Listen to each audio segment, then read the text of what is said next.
भीड हत्या प्रकरणानंतर अजूनही आरोपांची मालिका सुरूच आहे। नेमकं काय घडतंय जाणून घेऊया। अंजली दमानिया यांनी मला आणि मुख्यमंत्र्यांनाही काही कागदपत्र दिली आहेत। ती कागदपत्र सीआयडी आणि एसआयटीला दिली।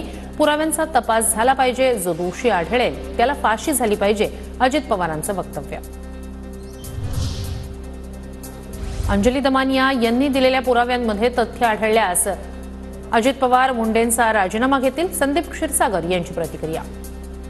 की कुणी वरद हस्तांनी त्यांना फोन तिथे केले, तपास गुन्हा डिले करायला उशीर केला। मला वाटतं हे सगळं सीडीआर रिपोर्टवरून कळणार आहे। हे सर्व माहिती घेऊन नक्कीच धनंजय मुंडे साहेबाला राजीनामा द्यावा लागेल। मंत्री धनंजय मुंडे 2 दिवस दिल्ली दौऱ्यावर। आज रात्री दिल्लीत दाखल होणार। 2 दिवस दिल्लीतील बैठकांना मुंडे उपस्थित राहणार। वाल्मिक कराड विरोधात ईडीनं स्वतंत्र गुन्हा दाखल करावा, मनी लॉन्ड्रिंगच्या अनुषंगानं तपास सुरू करावा। आरटीआय कार्यकर्ते केतन तिरोडकर यांची हायकोर्टात जनहित याचिका। प्रकरणात एका मंत्र्याचं नाव येत असल्यानं तपासात अनेक मर्यादा असल्याचा याचिकेतून दावा। किरकोळ गुन्हा पोराला सोडून द्या, मी बीडचा बाप। वाल्मिक कराड आणि पोलीस अधिकाऱ्याची audio clip viral. TV9 Marathi audio क्लिपची पुष्टी करत नाही। वाल्मिक कराडच्या ऑडिओ क्लिपचं प्रकरण खूप मोठं। भाजप आमदार सुरेश धस 2 दिवसात खुलासा करणार। ऑडिओ क्लिपबाबत भरपूर माहिती असल्याचा धस यांचा दावा।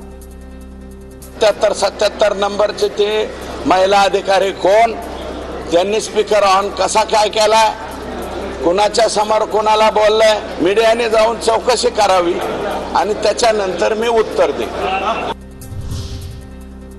काही दिवसांनी वाल्मिक कराड राजकारणात येईल आणि भाजपच्याच गटात दिसेल, संजय राऊत यांचा दावा। काय होईल आज फैसला यात पडू नका, काहीच फैसला होणार नाही। काही दिवसांनी वाल्मिक कराड राजकारणात येतील आणि ते भाजपच्याच गटामध्ये बसलेले असतील। बीड प्रकरणातील फरार आरोपी कृष्णा आंधळे सोबत घातपात झाला असावा। फरार कृष्णा आंधळे आता सापडेल असं वाटत नाही। आमदार संदीप क्षीरसागर यांच्याकडून शंका व्यक्त। तिचं जे काही आपण समीकरण त्या भागात ते बघतो, जेव्हा काय एखादा विषय त्यांच्या अंगलट येतो तो माणूस कधी सापडत नाही असं दिसतं आणि मला वाटत नाही हा माणूस सापडेल। काहीतरी घातपात त्याच्या जीवाशी झाला असं मला असं वाटतं। संदीप क्षीरसागर आणि कृष्णा आंधळे यांचे संबंध असतील, त्याशिवाय संदीप क्षीरसागर यांच्याकडे माहिती कशी येते, धनंजय मुंडे यांचा आरोप। एवढं जर संदीप क्षीरसागरांना माहीत असेल, आणखीन कुणाला जे काही माहीत असेल, याचा अर्थ मी असं समजतो की त्यांचे आणि त्या आरोपीचे कुठेतरी आता संबंध आहेत।